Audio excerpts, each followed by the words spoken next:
मेरी आज की वीडियो MP फैसलाबाद मियां अयाज बोदला साहब के लिए। मियां साहब रश देते पे हो स्कूल टाइम में रेलवे स्टेशन फैसलाबाद अद्धे घंटे तो लाइने लगे खड़े हैं। इंदा हल तुसा करे सो कि मैं करने इतना डसा रहे हो, मेहरबानी।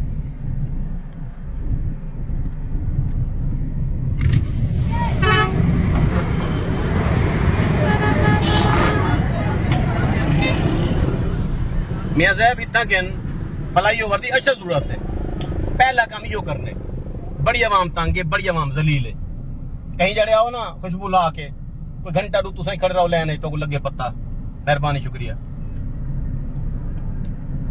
लेकिन मियां साहब जेडे थोड़े हालात वेंदे में सियासत दे, मेरे को नहीं लगता भाई फंड शंड तो मिल सन, तो आपको तारीख मिल सी, तो आपको तनख्वाह शनख्वाह लाख मिल सी, कोई स्पीच शपीच कर रहा सो।